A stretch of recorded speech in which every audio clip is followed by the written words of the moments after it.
નમસ્કાર વિદ્યાર્થી મિત્રો, આજે આપણે મોડલ વર્બ્સ એટલે કે મોડલ ઓક્ઝિલરીઝ જેને ગુજરાતીમાં સહાયકારક ક્રિયાપદ કહેવામાં આવે છે તેમાં શુડના ઉપયોગ વિશે શીખીશું. ગયા વિડીયોમાં આપણે કેન અને કુડના ઉપયોગ વિશે શીખ્યા હતા. જો તમે એ વિડીયો ન જોયો હોય તો તેની લિંક હું નીચે ડિસ્ક્રિપ્શનમાં આપું છું, તેમાંથી તમે જોઈ શકશો. તો ચલો વિદ્યાર્થી મિત્રો, આપણે શરૂ કરીએ શુડના ઉપયોગ વિશે. શુડનો ઉપયોગ જ્યારે કોઈને સલાહ આપવી હોય અથવા નૈતિક ફરજ અંગે સભાન કરવું હોય ત્યારે થાય છે. શુડના વિવિધ ઉદાહરણોમાં આપણે વિધાન વાક્ય, એ વિધાન વાક્યના નકારાત્મક વાક્ય, પ્રશ્નાર્થ વાક્ય અને એ પ્રશ્નાર્થ વાક્યના ટૂંકાક્ષરી જવાબો વિશે આપણે આગળ શીખીશું. પહેલું ઉદાહરણ આપણે જોઈએ કે Chirag should help his friend. ચિરાગે તેના મિત્રની મદદ કરવી જોઈએ. અહીંયા સલાહ આપવા માટે શુડનો ઉપયોગ થયો છે. બીજું ઉદાહરણ આપણે જોઈએ કે the rich should help the poor. Rich એટલે પૈસાદાર લોકોને, પુઅર એટલે ગરીબ, કે પૈસાદાર વ્યક્તિઓએ ગરીબ વ્યક્તિઓની મદદ કરવી જોઈએ. અહીંયા પણ સલાહનો ભાવ રહેલો છે. ત્રીજું વાક્ય આપણે જોઈશું કે વી શુડ સ્પીક ટ્રુથ. આપણે સાચું બોલવું જોઈએ. અહીંયા આપણને નૈતિક ફરજ બતાવે છે. ત્યાર પછી બીજું ઉદાહરણ જોઈશું આપણે કે Jayesh should do his homework. જયેશે તેનું હોમવર્ક કરવું જોઈએ. એના પછી આપણે ઉદાહરણ જોઈએ કે we should obey our parent. એટલે કે આપણે આપણા માતા પિતાને ઓબે એટલે કે એમની વાતોને અનુસરવી જોઈએ. એના પછીનું ઉદાહરણ આપણે જોઈએ કે when you will go Mumbai you should visit Juhu beach.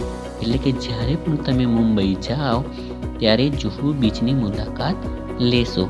અહીંયા સૂચન કરવા માટે એટલે કે રિકમેન્ડેશન કરવા માટે શુડનો ઉપયોગ થયો છે.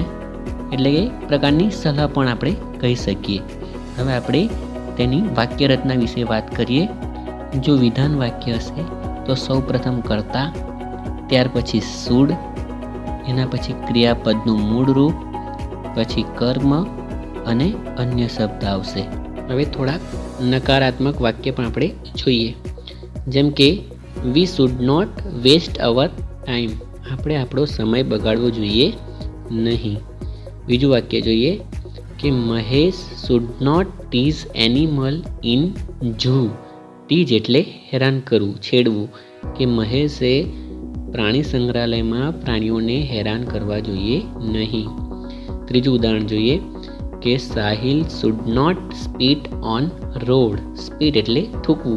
સાહિલે રસ્તા પર થૂકવું જોઈએ નહીં. અહીંયા પણ સલાહ આપવામાં આવી છે.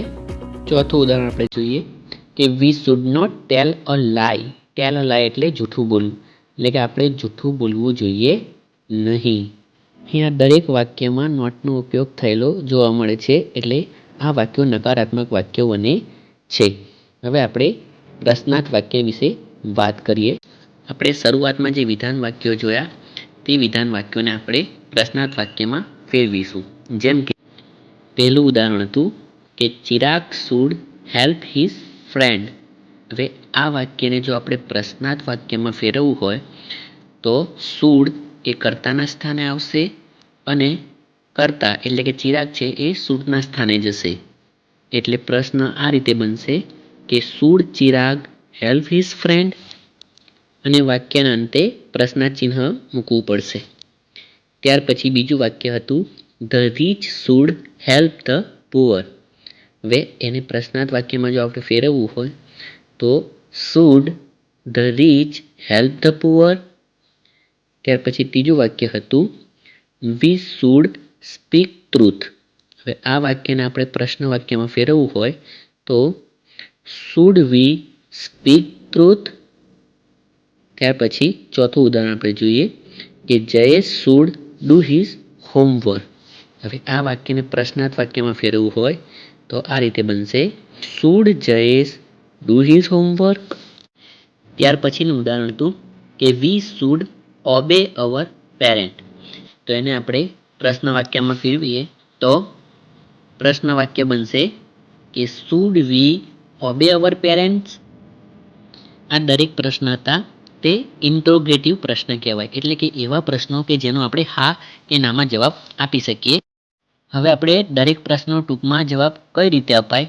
હવે આ જે જવાબ આવશે તે હકારાત્મક આવી શકે અથવા નકારાત્મક આવી શકે. આપણે બંને રીતે જોઈશું. હવે આપણે જે પહેલો પ્રશ્ન હતો તે જોઈએ. Should Chirag help his friend? તેનો અફર્મેટિવ આન્સર આવશે, એટલે કે હકારાત્મક જવાબ આવશે યસ હી શુડ.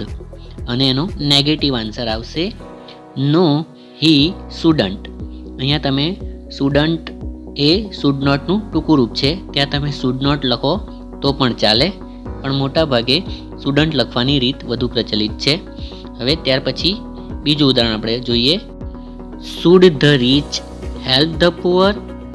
તો આનો હકારાત્મક જવાબ આવશે કે યસ ધે શુડ. અને નેગેટિવ જવાબ આવશે કે નો ધે શુડ નોટ, અથવા તો સ્ટુડન્ટ લખો તો પણ ચાલે. અહીંયા ધ રીચ અને ધ પુઅર એ સમગ્ર જાતિનું પ્રતિનિધિત્વ કરતા હોવાથી આપણે અહીંયા ધે વાપર્યું છે, એટલે કે બહુવચનનું રૂપ વાપર્યું છે. ત્યાર પછી ત્રીજું ઉદાહરણ આપણે જોઈએ. Should we speak truth? તો આનો હકારાત્મક જવાબ આવશે કે યસ વી શુડ. અને નકારાત્મક જવાબ આવશે કે નો વી શુડન્ટ. ત્યાર પછી ચોથું ઉદાહરણ આપણે જોઈએ. Should Jayesh do his homework? તો આનો હકારાત્મક જવાબ આવશે કે યસ હી શુડ. અને નકારાત્મક જવાબ આવશે કે નો હી શુડ નોટ. ત્યાર પછીનું ઉદાહરણ આપણે જોઈએ કે should we obey our parents? તો એનો ટૂંકમાં જવાબ આવશે કે યસ વી શુડ. અને નેગેટિવ જવાબ આવશે કે નો વી શુડ નોટ અથવા તો શુડન્ટ.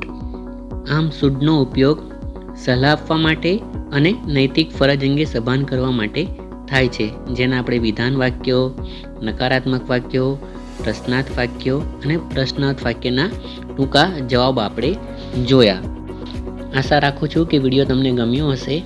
તો વિડીયોને લાઈક કરજો, ચેનલને સબસ્ક્રાઈબ કરજો અને બાજુમાં આપેલ બેલ આઇકનને પ્રેસ કરજો, જેથી આવા વિડીયોની નોટિફિકેશન તમને નિયમિત મળતી રહે. Thank you.